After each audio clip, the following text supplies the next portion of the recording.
नमस्कार, सियासी अखाड़ा देख रहे हैं आप। मैं हूं आपके साथ वरुण गोयल। मुख्यमंत्री मनोहर लाल ने बतौर वित्त मंत्री वर्ष 2023-24 का बजट पेश कर दिया है। सीएम मनोहर लाल ने इस बजट के जरिए हर वर्ग को लुभाने की कोशिश की है। एक और जहां सरकार बता रही है कि यह बजट शानदार है, वहीं विपक्ष इस पर सवाल खड़े कर रहा है।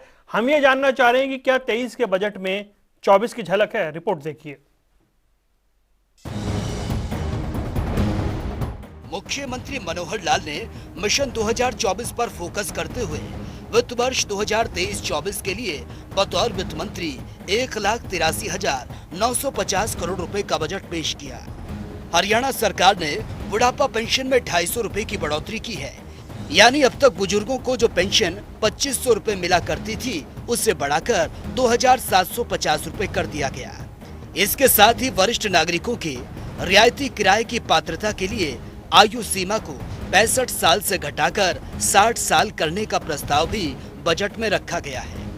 हरियाणा में रोजगार को लेकर बजट पेश होने से पहले जो उम्मीदें जताई जा रही थी, उसे देखते हुए मुख्यमंत्री मनोहर लाल ने हरियाणा में रोजगार मुहैया कराने की बड़ी घोषणा करते हुए साल 2023-24 में 65,000 से भी ज्यादा नियमित पदों पर भर्ती करने का ऐलान किया, जिसमें ग्रुप सी और ग्रुप डी के लिए कॉमन एलिजिबिलिटी टेस्ट भी शामिल है।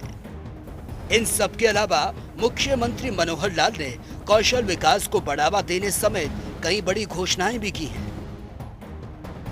ब्यूरो रिपोर्ट, जनता टीवी। बता रहे थे बजट की कुछ बड़ी बातें हैं, जैसे कि अब 65 साल का जो फिगर था वो 60 कर दिया गया है। यानी 60 साल से जो ऊपर के लोग हैं वो मुफ्त यात्रा कर सकेंगे। इसके अलावा जो बुजुर्ग पेंशन है उसको 250 रुपये बढ़ाकर 2750 रुपये कर दिया गया है। नई सरकारी नौकरियों का ऐलान किया गया है। कुल मिलाकर 1,83,950 करोड़ रुपए का ये बजट पेश किया है। समझना यह है कि इस बजट से 24 को कितना बल मिलेगा, 24 की तैयारियों को कितना बल मिलेगा। 65,000 सरकारी नौकरी का ऐलान किया गया है। और आपको बता दें कि लगभग 8.5 साल से सरकार की अगुवाई कर रहे मुख्यमंत्री मनोहर लाल ने बजट में सभी को खुश करने की कोशिश की है। इसमें युवाओं से लेकर खेल खिलाड़ी, किसान, इंडस्ट्री सेक्टर के लिए कई घोषणाएं की गई हैं। सबसे बड़ा जो इसमें एक फिगर आता है वो ये कि गौ सेवा आयोग का जो बजट है वो 40 करोड़ से बढ़ाकर 400 करोड़ कर दिया गया है। ये एक बड़ा जो यहाँ पर आंकड़ा है वो सामने आ रहा है। इसके अलावा 14 नए बाईपास, 36 आरओबी और आरयूबी बनाने की बात की गई है। 2 साल में 4000 नए प्ले स्कूल खोलने की बात की गई है। गुरुग्राम नू में अरावली सफारी पार्क देने की बात की गई है। 3 लाख रुपए तक इनकम वाले परिवार भी चिरायु आयुष्मान भारत योजना में शामिल हो सकेंगे, ये बात की गई है। और बेरोजगार युवाओं के लिए स्टार्टअप के लिए आर्थिक मदद देने की बात की गई है। सामाजिक सुरक्षा पेंशन जो है वो बढ़ाई गई है। कलाकारों को 10,000 रुपये प्रति माह पेंशन देने की जो स्कीम है, पंडित लक्ष्मीचंद कलाकार सामाजिक सम्मान स्कीम, इसका ऐलान किया गया है। 60 साल से ऊपर वालों को किराए में छूट मिलेगी। तो ये हम आपको बता रहे हैं कि खेल में 200 बिस्तर क्षमता वाले खेल छात्रावास बनाए जाने की बात हुई है। हरियाणा खेल अकादमी स्थापित की जाएगी, बजट में ये भी बताया गया है। इसके अलावा कुरुक्षेत्र जिले में साइकिल वेलोड्रोम बनाए जाने की घोषणा की गई है। करनाल में वाटर स्पोर्ट्स सेंटर्स का निर्माण किया जाएगा।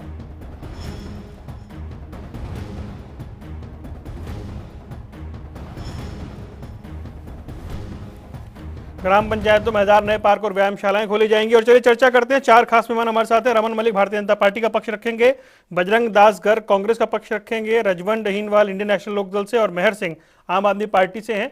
और जैसे जैसे सब जुड़ते जाएंगे, सबसे पहले रजवंत भाई, आपका एक मुझे क्विक रिएक्शन चाहिए ये समझने के लिए। और ये एक फिक्स परिपाटी है, इसलिए मैं कुछ नया जानना चाह रहा हूं। भाई सरकार कहती है अच्छा बजट है, विपक्ष कहता है बजट में कुछ नहीं है। आप बताएं, कुछ दिखाई दे रहा है आपको?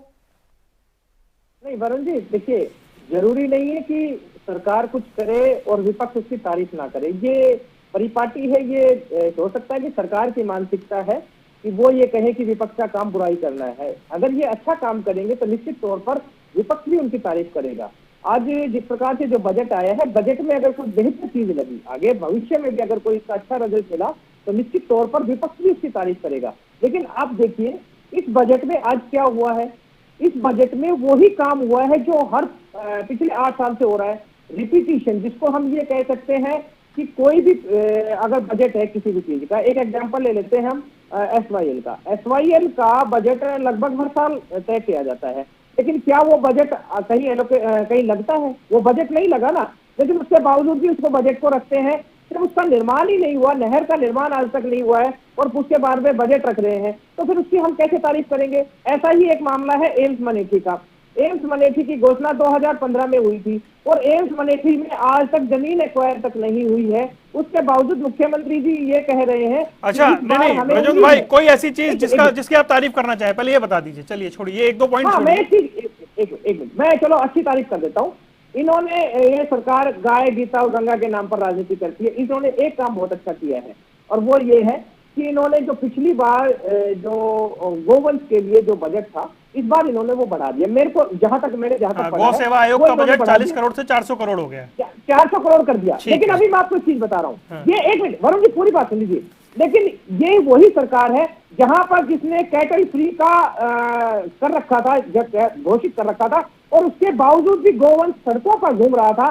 तो ये उस पर एक सवालिया निशान है। क्या अब उनकी दशा सुधरेगी, या फिर ऐसे ही है जो कामों में कैटल फ्री है और उसके बावजूद भी अगर ये हालात वही रहे तो 400 करोड़ के क्या 4000 करोड़ भी कर दो, तब भी इनकी व्यवस्था ऐसी चलती रहेगी। जी, मैं एक बार सबको जोड़ के फिर आता हूँ। रमन मलिक जी, आवाज मिल रही है आपको मेरी? कर रही है जी, रमन जी सुन पा रहे हैं?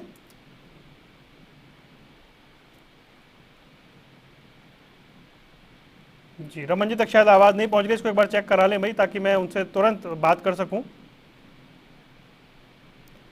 बजरंग दास जी के पास चलते हैं। बजरंग दास जी, जल्दी से बताइए, मतलब आप बिल्कुल ही नकारने के मूड में हैं या कुछ तो कहेंगे? भाई ठीक है, व्यापार वर्ग की तरफ से बता दीजिए, कुछ इसमें बेहतर है? व्यापार की गोयल साहब आपने बात की है, ये गोयल साहब थोड़ी आवाज ठीक, वहां डबल बैक मार दी आवाज। ठीक है, मैं कराता हूं, आप बोलिए। तो मतलब हाँ, जहां जो व्यापार की बात है, इस बजट में व्यापारियों के लिए, उद्योगपति के लिए कुछ भी नहीं है। जबकि 8.25 साल से ये भाजपा की सरकार हरियाणा में है, व्यापारियों पर नए नए प्रकार के टैक्स लगाए गए हैं, टैक्स को बढ़ोतरी की गई है। और यहां तक कि आपने देखा, ये कहते हैं भी हम उद्योग के माध्यम से बेरोजगारों को रोजगार दिलाएंगे, हरियाणा में उद्योग बढ़ाएंगे। कैसे बढ़ाएंगे? आपने कोई छूट नहीं दी बजट में, यूं नहीं कहा कि हम बिजली के बिलों में सब्सिडी देंगे, बैंक ब्याज कम करेंगे, या SGST है जो वो हम उसको नहीं लेंगे, हरियाणा का जो SGST टैक्स होता है। मतलब कोई ऐसी योजना नहीं लेकर आए जिससे व्यापारी कोई खुश हो, उद्योगपति खुश हो, या नए उद्योग हरियाणा में लगे। ऐसी कोई बात इसने बजट के अंदर नहीं की। पर बजट आप देखोगे भी क्या है, कर्जा लिया, जनता पर कर्जा का बहुत सर पर डाल दिया और कर्जा लेकर मलाई खा ली, वो बजट है। उसमें आप देखो जो आंकड़े हैं, आंकड़ों में फेरबदल किया गया है। अच्छा, बुजुर्ग पेंशन पे आप कुछ खुश हैं या नहीं है? है जी, बुजुर्ग पेंशन बढ़ने पे खुश हैं या नहीं है आप? नहीं है, बिल्कुल नहीं है। बुढ़ापा पेंशन 250 रुपए, 5100 रुपए वायदा करके गोयल साहब, ये तो बुजुर्गों के लिए बड़ा भारी है। मतलब मजाक किया है जो 5100 वायदा करते हैं और वो 250 रिंग रिंग के 250 बढ़ा के 4 साल हो गए, अगली बार 250 और बढ़ा देना, 3000 हो जाएंगे। और क्या कर सकते हो? 5100 का वादा करो, आप पेंशन बढ़ाते नहीं हो, और फिर लाखों बुढ़ा जो बुजुर्ग लोग हैं उनकी पेंशन काट लेते हो, जिंदे जो बुजुर्ग उनको मरा दिखाते हो, और वो जिंदे बुजुर्ग हो तो फुप्पा जिंदा है भाई, ताई जिंदी है, ताऊ जिंदा है। चंडीगढ़ मनोहर लाल जी कोठी गिराव करने जाते हैं, पूरे हरियाणा में प्रदर्शन करते हैं। देखो इन्होंने जहां है बुजुर्गों के साथ मजाक किया है। इन्हों का जहां सिस्टम बनता था भी व्यापार को बढ़ाकर उनके रियायत देते, छूट देते, कोई नया टैक्स नहीं लगेगा, ये ठीक है? जी, कोई नया टैक्स नहीं, 65 साल से अब वो किराए वाले 60 साल की कैटेगरी में आ गए। आपने बड़ा अच्छा सवाल किया, मेरे मन की बात छू ली। नया टैक्स तो लगाए रखी, नया टैक्स रोज नया लगा रहे हैं। अच्छा। नया टैक्स लगाया इन्होंने, सब्जी फल पर 2%, हाल में मार्केट फीस बढ़ा दी। धान पर भी हाल में अक्टूबर में 1 से 4% मार्केट फीस कर दी। जो टैक्स है, जिन वस्तुओं पर टैक्स नहीं था, कपड़ा, चीनी, दूध, दही, लस्सी, उन पर GST लगा दिया। जिन आम उपयोग में आने वाली वस्तु में जिन पर 5% टैक्स था, उन पर 28% टैक्स लगा दिया। तो रमन मलिक के पास चलते हैं। रमन मलिक जी जुड़ गए हैं। रमन जी, आपने सुना भाई, मैं तो चाह रहा था कुछ नया, क्योंकि सरकार कहती है बहुत अच्छा है, विपक्ष कहता है कुछ नहीं है, और ये मतलब हर बार हर सरकार में होता है। अब जो मुझे रिएक्शन मिल रहे हैं वो ये रिएक्शन है कि रिपीटेशन हो रहा है बजट में। भाई रेपुटेशन का जहां तक विषय है, उससे पहले एक चीज मैं बता दूं कि ये जो हमारा विपक्ष है, हम कभी कभी जब ये अच्छा काम करा करते थे तो हम उनको बोलते थे कि आपने अच्छा काम करा, लेकिन ये जो विपक्ष है इसको सिर्फ ये नॉर्थ साउथ कभी नहीं करता, ये ईस्ट वेस्ट ही करता रहता है। तो आवाज आ रही है जी? बिल्कुल बढ़िया आवाज आ रही है जी। तो ईस्ट वेस्ट करता रहता है, और इनके हर चीज में इनसे ये भी पूछोगे ना कि आप अच्छे इंसान हो, ऐसे ही करेंगे, अपने लिए भी ये ऐसे ही करेंगे। तो मैं इनकी बहुत बातों पे ऊपर ध्यान ना देते हुए इतना जरूर बोलूंगा कि बजट जो है एक कंटिन्यूएशन होता है, पॉलिसी डॉक्यूमेंट होता है, उसकी कंटिन्यूएशन होनी चाहिए। और अगर बिजनेस के लिए कंटिन्यूएशन मिलती है तो बिजनेस सर्वाइव करता है, बिजनेस इंक्रीज करता है, बिजनेस में प्रगति होती है। मैं आज आपको 2-3 मुख्य पॉइंट इसमें बताता हूं। देखिए किस तरीके से ये बेटर है बजट, वो उसके लिए मुख्य जो एक साधारण सी लैंग्वेज में, मैं आंकड़ों का भी बात कर सकता हूं लेकिन मैं साधारण लैंग्वेज में आपको बता देता हूं। सबसे पहले सोशल सिक्योरिटी, एक गरीब के लिए, एक मध्यम आय वर्ग के लिए सबसे बड़ी चीज जो होती है वो है सोशल सिक्योरिटी की स्टेट उसके लिए क्या कर रही है, उसके रख रखाव के लिए, उसके हेल्थ के लिए, उसके इंफ्रास्ट्रक्चर के लिए क्या कर रही है।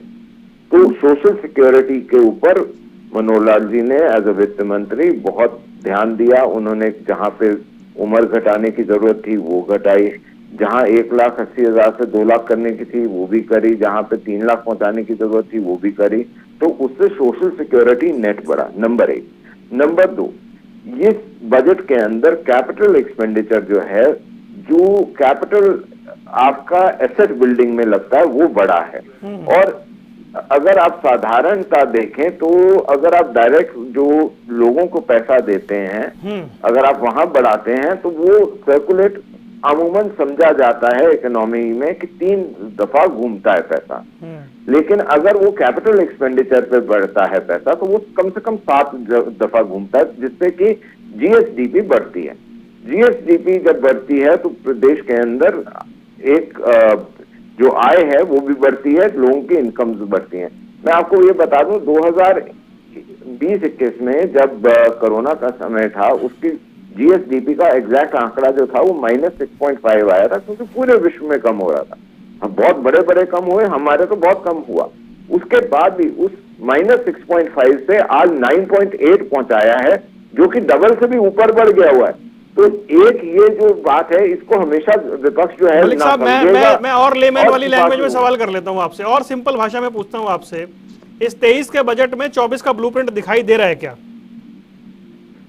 देखिए 24 की प्रगति का ब्लूप्रिंट तो दिखाई दे रहा है, लेकिन जिनके चश्मे फूट गए हुए हैं, रंग चढ़ गया हुआ है जिसके ऊपर, जिसमें सिर्फ ओछी राजनीति दिखनी है, उनको इसमें 24 की दूसरी काया दिखती होगी। और वो काया और उनकी जाती हुई माया, इन दोनों का जो मिश्रण है वो उनके लिए ऐसा काम कर रहा है जैसे एक डायबिटिक पेशेंट के लिए चीनी काम करती है। ठीक है, मैं आता हूं, एक बार मेहर सिंह जी को चर्चा में शामिल करूं। गोयल साहब 24 में तो इनका टुकड़ा ही साफ है। गोयल साहब 24 में तो खाता ही कौन, उल्टे 2 पे आने वाले हैं। चलो वो 2 पे थे 2005 में, इससे पहले 0 में थे, उल्टे 2 पे आने वाले। देखना इनके हालात, देखना इनकी हालात आज ऐसी है, कोई काम में घुस नहीं देता इनको। ये हालात तो ऐसी है, आपको वापस ना आना पड़ता है, ये ध्यान रखना। मलिक साहब बताएंगे। एक मेहमान और रह गए हैं, उनको शामिल कर लूं मैं चर्चा में। आना पड़ जाए। मेहर सिंह जी, आवाज मिल रही है? दुकान बंद हो जाएगी जहाँ पे सेल्समैनशिप कर रहे हो। रुके मलिक साहब रुके। मेहर सिंह जी, आवाज मिल रही है? आवाज मिल रही है, पिक्चर नहीं दिखाई दे रही। जी चलिए, अब ठीक है, हम आपकी आवाज सुन पा रहे हैं। जरा बजट पर एक रिएक्शन दे दीजिए जल्दी से। हाँ जी, बजट के बारे में अगर आप ध्यान से देखा जाए तो इस बजट में 50,000 करोड़ का घाटा दिखाया गया है, और 35,000 करोड़ तो ऋण को, जो ऋण लिया सरकार ने, उसके ब्याज को चुकाने में ही लग रहे हैं। और शिक्षा और चिकित्सा में कुछ भी बढ़त नहीं है और कोई खास स्कीम भी नहीं इंट्रोड्यूस हुई है। जैसे इन्होंने 894 बेंच का प्रावधान किया है और 14,000 स्कूल हैं, तो फिर तो 20 साल लगेंगे भी सभी में स्कूलों में बेंच करने के लिए। और 362 मॉडल संस्कृति स्कूल पिछले साल भी अनाउंस हुए थे, कुछ नहीं हुआ, इस बार भी फिर वो अनाउंस कर दिए। और 2021 में ही 4,000 प्ले स्कूल अनाउंस हुए थे और 4 मेडिकल कॉलेज अनाउंस हुए थे, आज तक एक नहीं बना उनमें से। और खाली पद 1,82,000 पड़े हैं। आपने 65,000 की बात की है और वो भी नहीं भरेंगे क्योंकि हर बार तो कैंसिल हो जाता है एग्जाम। तो जब कैंसिल ही करना है, 30-32 बार हो चुका है, तो फिर क्या कैसे बनेगा? अब महिला अपराधों में 27% वृद्धि हुई है, ये हमारे केंद्र सरकार का डाटा कहता है, और आपने महिलाओं के लिए कुछ नहीं किया इसमें। ठीक, कलापसार घोषणा की बात करते हैं आप, और वहां पर हिसार में दूरदर्शन का एकमात्र केंद्र था, वो बंद कर दिया आपने। गुरुग्राम फरीदाबाद की 32 किलोमीटर मेट्रो की बात करते हैं, 2021 में भी ये बात हुई थी, आज तक इसका कुछ हुआ नहीं है। ठीक है मेहर सिंह जी, पॉइंट्स आ गए, आपने बता दिया कि बहुत सारी चीजें रिपीट हो मेहर रही सिंह हैं। जी, पहले आप पंजाब का हाल देखो, जो वहाँ आज घटना हुई है पंजाब में, उसका हाल देखो, उसके बाद दूसरों को कुछ भी बोलना। आपने तो वहाँ पे जो हालत कर दी है लॉ एंड ऑर्डर की, ये तो आज मेरे को नहीं लगता कि कांग्रेस के प्रवक्ता और इनेलो के प्रवक्ता भी इससे बेतफाकी करेंगे कि जिस प्रकार से आपने पंजाब के हालात बना दिए हैं, वो आप यहाँ पे आके ज्ञान मत दीजिए। और जहां तक रही ये नहीं करा वो नहीं करा, आपने दिल्ली का हाल क्या करा है?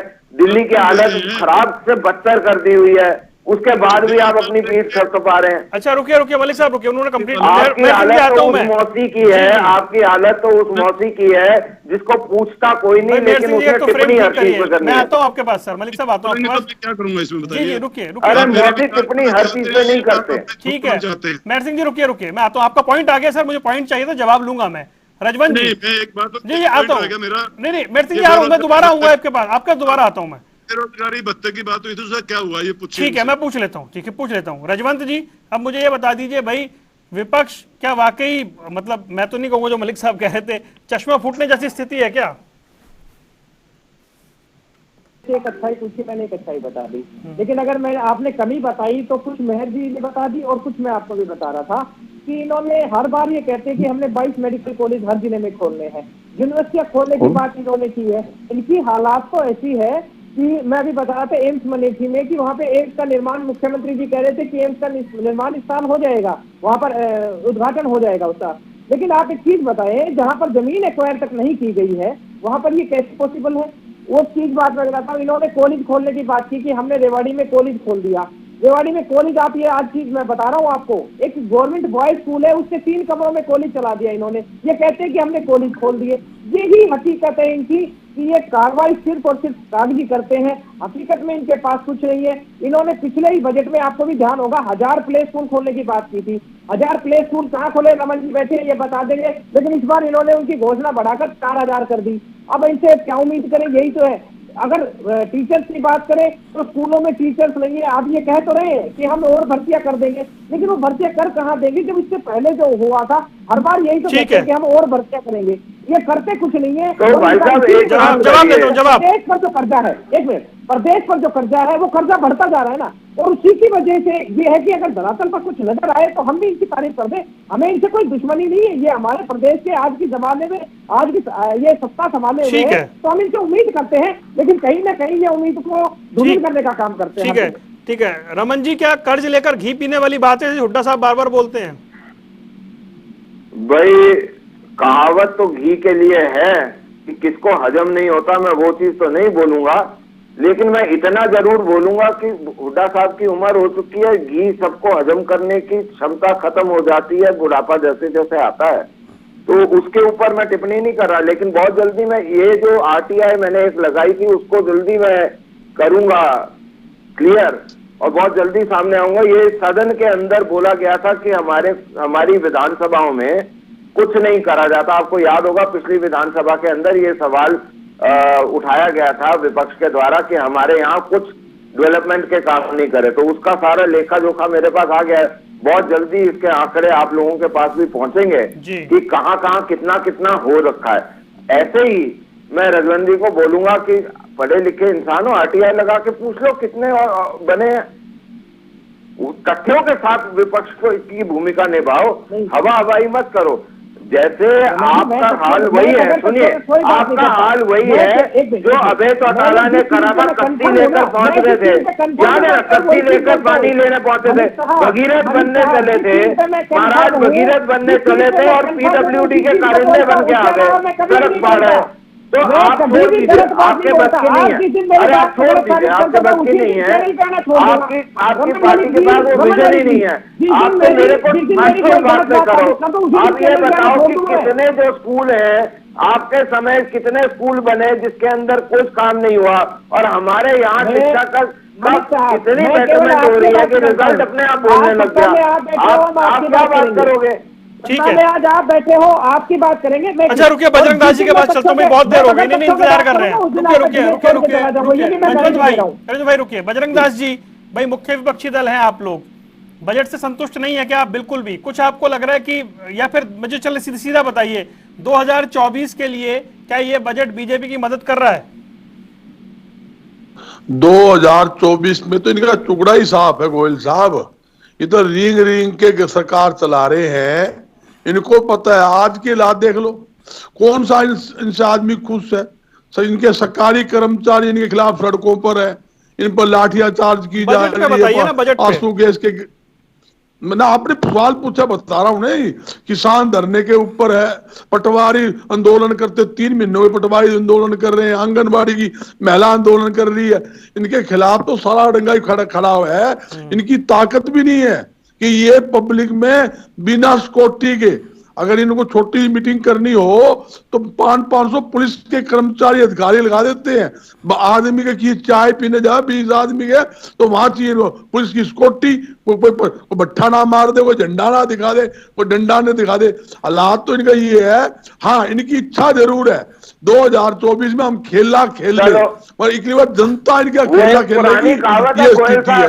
बिल्ली का खाद में कीचड़े, बिल्ली का खाद में कीचड़े आते हैं, ये याद रखना। आपको ही पता है, आपको ही पता है, आपने दाढ़ी बना रखी है, आपने उम्र खाई है, आपको भी पता है कि मनोहर लाल की कोई मीटिंग करता है, 5 जिले की पुलिस लगा देता है। 5 दिन पहले कोई आना जाए नजदीक में, कोई झंडा ना दिखा दे काला, कोई मतलब कोई डंडा ना दिखा दे, रहने दो इन बातों को। इन बातों आप देखा ना, घुमाना रैली की थी, अमित शाह ने क्या किया? आदमी इकट्ठे क्यों नहीं हुए? 1000 आदमी इकट्ठे नहीं कर पाए, रैली घुमाना में रख दी। कहा तरफ किसानों ने नाकाबंदी कर रखी थी। आप रमन जी आप समझो, आप सीनियर प्रवक्ता हो, आप अपना बचाव करो, जो एनर्जी लगा रहे है उसको झुठलाओ ना। ये बाजो बजट के ऊपर बात। बजट के अंदर मैं एक बात पूछना चाहता हूं, रमन मेरा साथी है, मेरा भाई है। रमन जी एक बात बता दो, 8.25 साल हो गए हरियाणा में भारतीय जनता पार्टी की सरकार को, एक ऐसी आइटम गिनवा दो जिसके अंदर आपने किसी भी व्यापारी को 1 रुपए की छूट दी हो। एक आइटम गिना दो, और मैं आपको इतनी आइटम गिना दूं आपने कितने नए टैक्स लगाए हैं। दूसरी बात, गोयल साहब से पूछ लो, एक सरकारी महकमा ऐसा बता दे जिसमें बगैर रिश्वत लिए काम होता हो, कहो तो चिट्ठी भी आपके सामने रख दूं। एक महकमा के नाम गिनवा दो भाई, नु कब है खर्ची और पर्ची बिना काम हो रही है। जब टेची आपके अंदर आवेगी, खर्ची पर्ची क्या वैल्यू है? जवाब देता हूं, पेची भर के अंदर जवाब बजरंग दास जी पर समय निकल जाता है। एक सवाल मेहर सिंह जी का भी है, मुझे वहां भी जाना है। ठीक है, जवाब देता हूं, जवाब आ रहा हूं जी, पहले जवाब दीजिए। महकमे बांट लिए, महकमा मेरा, इसमें 2G मिली है, इसमें मैं नहीं करता। अरे आज सुबह विधायक जोगीराम कहता है एयरपोर्ट के चारों तरफ ने खरीद कर उन्होंने पूर्ण दामों में किसानों की अपने घर में लिया। सवाल है, मैं जवाब तो ले लूं भाई, जवाब दीजिए मलिक साहब। देखिए, सबसे पहली बात इनको ये समझना चाहिए कि जो भी ये बात बोल रहे हैं ना, इसके विपरीत इन्होंने कार्यक्रम करा था दिन में हिसार में कहाँ पे वो व्यापारी संगठन का हमारे, तब इन्होंने बहुत अच्छा भाषण दिया था। कम से कम वो भाषण रिपीट करके सुन लें कि क्या भाषण दिया था। अच्छा देते हैं। हमारे भाषण में बहुत अच्छा था। हमेशा अच्छी बात आती है। जब व्यापारी मीटिंग करते हैं, लोकल करते हैं, उसमें हम पार्टी बाजी नहीं करते। मगर सरकार एक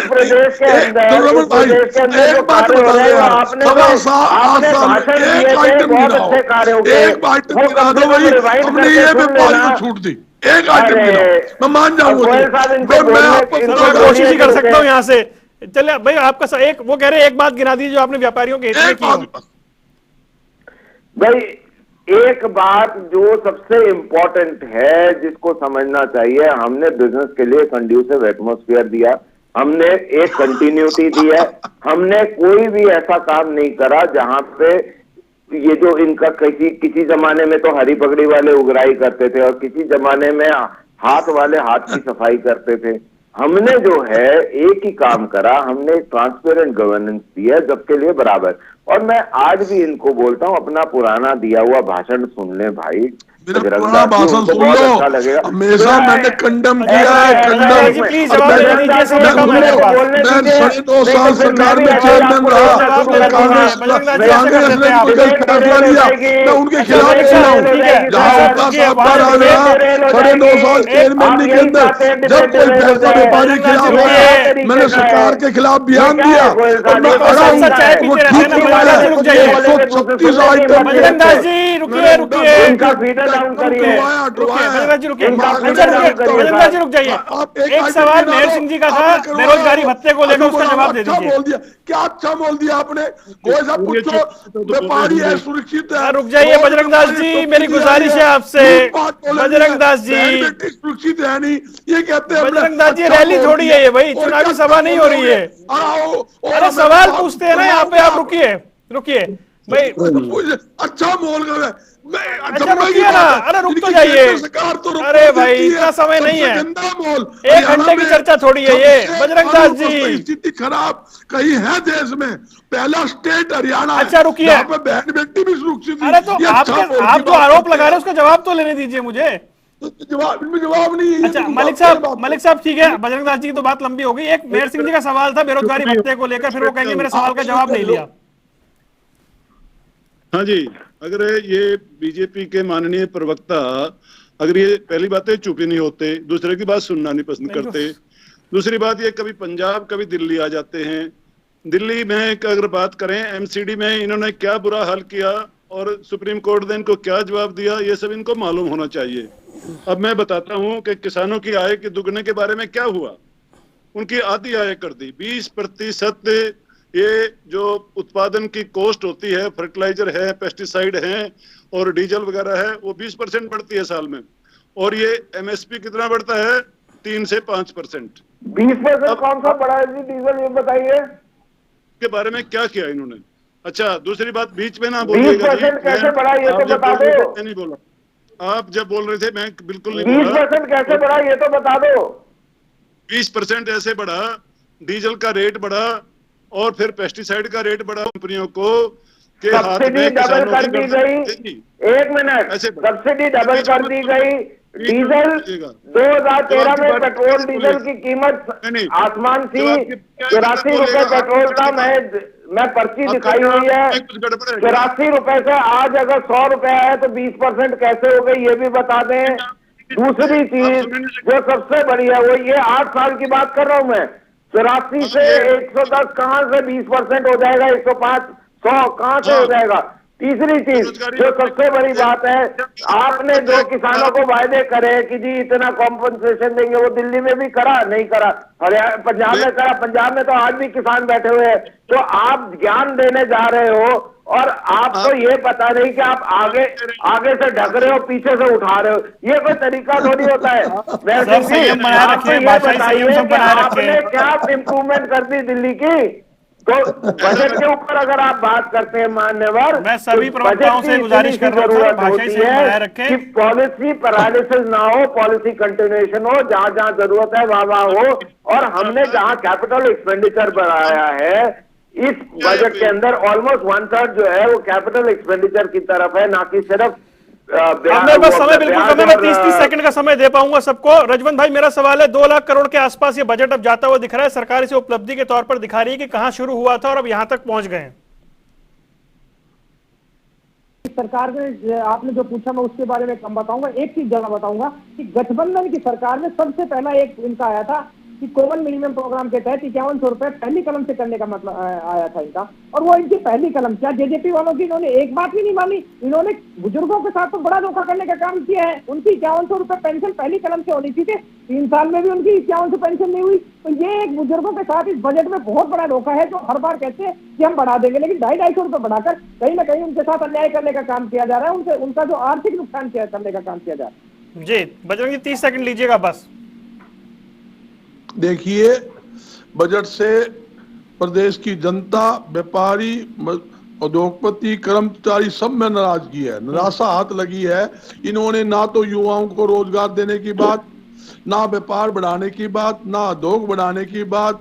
हाँ, एक काम जिन्होंने बड़ा ठीक किया है कि कर्जा बढ़ाए जाओ, जनता के सर के ऊपर मलाई खाए जाओ, अपना घर भरे जाओ, ठीक है। बाढ़ में जाओ जनता। ठीक है, तो ये मेहर बहुत सिंह, रखा ठीक है जी, मेहर सिंह जी, आगे तो आना 30 नहीं, सेकंड में आप आगे आना नहीं, कर्जा जी। जनता पर छोड़ ठीक जाना। है, हो गए 30 किसी को सेकंड नहीं सर, सका है वो भुगते। बात मान जाया करिए ना। हाँ जी, इनको चुप कराइएगा। मैं ये कहता हूँ, ये कुल मिलाकर महिला विरोधी और किसान विरोधी, युवा विरोधी और विद्यार्थी विरोधी सरकार है।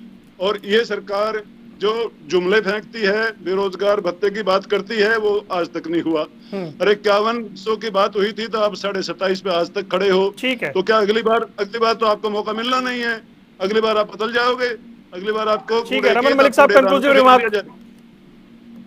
बस यही देखिए, मैं रिमार्क है सिर्फ हमारा इतनी सी बात बोलूंगा कि इस बजट के अंदर सब वर्गों का बहुत अच्छे से ध्यान रखा गया है। चाहे वो जितना भी कैपिटल एक्सपेंडिचर है वो ना सिर्फ एसेट बनाता है प्रदेश के, बल्कि प्रदेश में प्रगति लाने के पूरे दरवाजे भी खोलता है, साथ में रोजगार भी देता है। जब हेलीपोर्ट बनेगा या ऑर्बिट रेल बनती है या दूसरी रेल प्रकरण बनते हैं या एलिवेटेड रेल कॉरिडोर बनते हैं या अस्पताल बनते हैं, कॉलेज बनते हैं, वो सारे के सारे जो है वो जहाज उड़ते हैं, आय बढ़ाते हैं, वो इनकम बढ़ाते हैं, वो एम्प्लॉयमेंट बढ़ाते हैं। अब आप फिर बीच में